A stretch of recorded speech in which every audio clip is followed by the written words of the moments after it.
Whew, is it a little hot in here or is it just me? Normally, when we hear the word environment, we think of is the sun shining, is the temperature hot or cold, or is it windy outside? But in this video, you'll learn that environment is a little different, according to Inclusive Youth Leadership.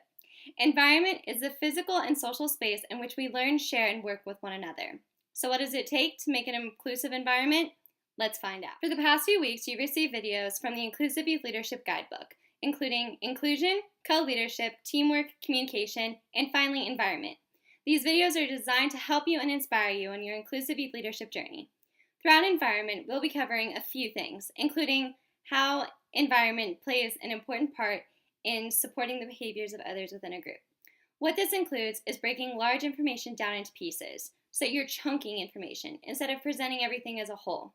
Also, we'll show support towards one another, share compliments, courteous and respectful of others, wishes, goals, desires, aspirations, anything. Ask questions, and work with our mentors or our adult facilitators. Before you begin the environment pillar, you will be asked to complete a pre-reflection. In the pre-reflection, you will determine your leadership based off of a few questions regarding your school or community environment, including, is it supportive? Are you careful with your language to ensure that everyone can understand what you're saying and feels included? Are there negative and toxic environments? Or do you have the attitude that's like, sticks and stones may break my bones, but words will never hurt me? Or the physical inclusiveness, not just social and emotional inclusiveness. How do these relate back to your school? Does environment play a key factor in how students engage in class?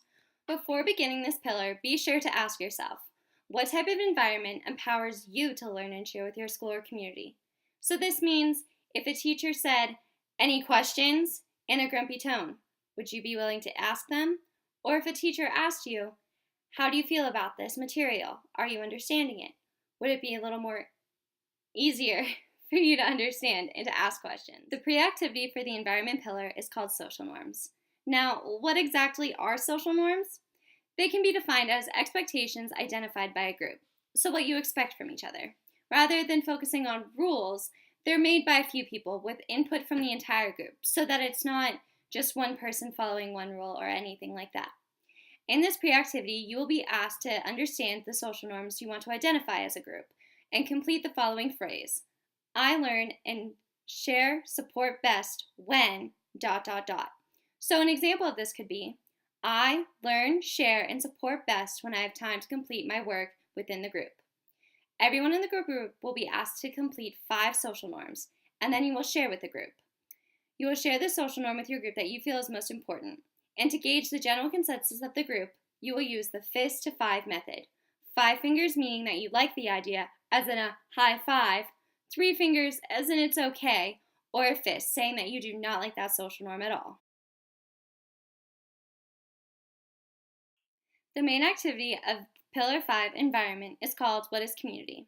Your group will be asked to split into smaller groups of 6 to 8 people, and a facilitator will pass out a worksheet called What is Community? Please record your thoughts, working together to form and to complete the worksheet.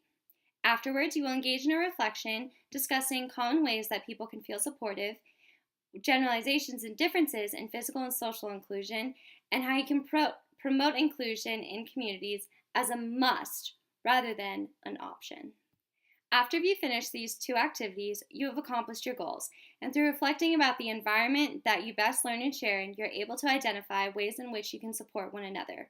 You realize that the challenges and negative environments can pose and have tips on how you can promote inclusive communities for people of all abilities. Some inclusive youth leaders may be challenged by the message of inclusive youth leadership for all people. We encourage leaders not to give up, but rather use these challenges as an opportunity to learn new ways to inspire people and support inclusive communities. Environment is a big task, but we all believe that you youth leaders can accomplish it. Thank you so much for watching, and best of luck on your inclusive youth leadership journeys.